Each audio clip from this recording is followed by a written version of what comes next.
Hello. Welcome back to my channel. I am Heather Tiedemann. I am a realtor here in the beautiful area of Lexington, Columbia, South Carolina, powered by Century 21803 Realty. Today we are going to be talking about things that you need to do months in advance in preparation for your move to South Carolina. These will be very helpful for you to make this a smoother transition. That's the correct word. Before we get started, as always, I'm going to ask that you like and subscribe to my channel. I greatly appreciate it. It means the world to me. And let's get going. As we're getting started, I'm going to note that I am recording this from home, and I do have 2 pugs. So you may hear some very loud breathing in the background. I apologize for that off the get. But 3 to 4 months before looking to move to this area is really when you should start getting the ball rolling. Obviously the sooner the better, but these are things that you kind of want to make sure that you have taken care of before you're ready to actually make the jump into South Carolina. First thing, 3 to 4 months out, you're going to want to join my Facebook group, Moving to Lexington, South Carolina, Moving to Chapin, South Carolina. Both of those are going to be great resources for you for all things pertaining to this area. It's a lot of help, and you'll see me talking on my YouTube channel a lot, but you're going to get other people's perspectives because at the end of the day, I just have my perspective and how I view the area. But in those groups, you're going to hear from all different people from all over the country, outside the country, and what their thoughts and feelings are on things. Everybody has a different opinion. So that's number 1. Number 2, if you are someone that, is like that has high medical needs and you need specialty doctors, I would go ahead and get those started because those appointments could be a couple of months out, and you want to go ahead and try your best to get in with those doctors sooner rather than later so you don't get here and you still have, months of waiting before you can see a new doctor. That is definitely one of the pain points that I hear from a lot of people that move here. They get here, and like primary doctors and urgent cares, you don't really have an issue getting in with those doctors pretty quickly, even pediatricians. But if you're needing like a specialty care, go ahead and get those appointments if you can, because it will really help with that transition and making this definitely a smoother process.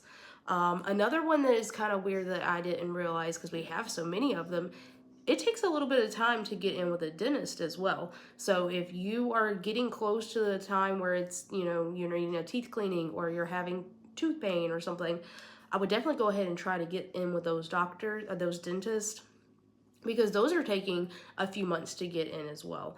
So just something to keep in mind that will really help with your transition here and making just a smoother process for you. Number 2 or 3, this is 3 now, is going to be daycares. We've talked about this before. This is not new information. However, if you are new to my channel, this may be new information to you. Daycares have wait lists. You're going to want to get on those as soon as possible, because those could be 2, 3, 4, 5, 6 months out, maybe even next year if it's a preschool. So you're going to want to get into those as quick as possible. Find out which ones that you would like your child to attend and get on there, because there's nothing worse than moving to an area and you're needing to go to work, but you can't find childcare. So definitely do not wait until you are here to try to find that. Go ahead and get on those lists now. It will make this there's my pug. It will make a world of difference, truly. Another thing that I see a lot of people wait on, and you should definitely not wait on it, are getting your jobs lined up here. If you are transferring to a job here or you need a whole new line of work, go ahead and get those as soon as possible, because it's the South. We are much slower pace. So if you're moving here, you want your kids to start school come this summer, then you're going to want to go ahead, you want to be doing that right this second. Getting that job lined up, getting that job transfer in, because we are butting up against the wire here. So Very important to go ahead and do that. Another thing about jobs is kind of unrelated to this video is cost of living here is a little bit lower. So is our job pay. So it's kind of relative. So just something to keep in mind. It may take you a little while to find a job that is, you know, in the same field as what you currently work in, that it, you know, has a pay that you are comfortable with. So definitely go ahead and start that search as soon as possible, because if you don't, your timelines can really be messed up. A lot of people think that job transfers are instantaneous, and that is not the case.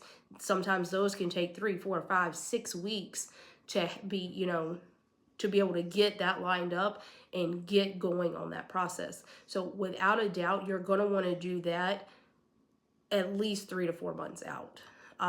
Sometimes it can move quicker than that. And I know that's a lot of people's fear, is they're going to get a job and they're going to want them to start and you're not ready to move here. But I think it's weighing the pros and cons.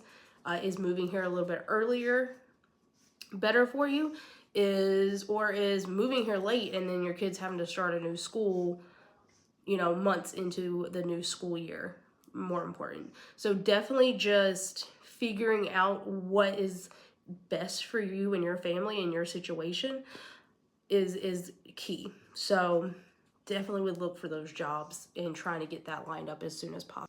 And then lastly, we are going to talk about this one that you can kind of really do at any point prior to deciding, you know, like it's go time.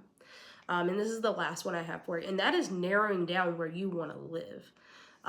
Coming, visiting, understanding the different areas. A lot of people say Lexington, but like, what does Lexington mean? Because Lexington's land space is pretty broad.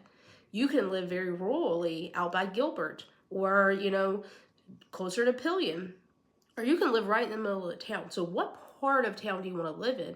Chapin, you can live right in the middle of Chapin and be close to, you know, restaurants and things, or you can live very rurally, where it's taking you, you know, 45 minutes to an hour just to get to Columbia.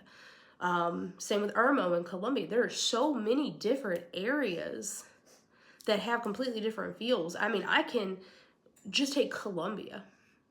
There's dozens of zip codes in Columbia, and every single one of them is different. So it's definitely something you want to come here, narrow it down where you want to live, and even better, the more you can narrow it down, the easier your transition here will be. If you know, hey, I want my kids to attend this school. So, okay, cool. We know that we're only looking for homes zoned for this school. I only want to live in, you know, XYZ neighborhoods. Great. So we're only looking for homes in these neighborhoods. It makes your search not as overwhelming, because when you're starting to look for homes and you don't know where you want to live, every single time you find a home, well, now you're in the panic of, okay, well, I need to find out as much as I can about this area. And you may miss out on that home because you're having to do all this research and stuff. Because as I've mentioned before, realtors, like, I can tell you, you know, the proximity to things and what I can visually see, but I cannot tell you if an area is safe or unsafe, and I can't tell you if schools are good or bad. I can give you resources to find those. And that's all realtors. That's not just me. That legally, that is the law. So definitely something that you want to figure out prior to your home search. So those are the, you know, 5 things I have for you right now. So I'm not going to keep you much longer. I've rambled on enough. So that is my video for today. If you have any questions, or you are considering a move to South Carolina and you just want to chat with me, my contact information is in the description box below. I'm always happy to answer any questions that you have. Also, if you're wanting to join my Facebook groups, there is a link. It's a Linktree link, which will have all of them linked within that link. So it makes it pretty easy for you to find those groups. So anyway, I'm going to hop off of here and I will catch you in the next one. Bye!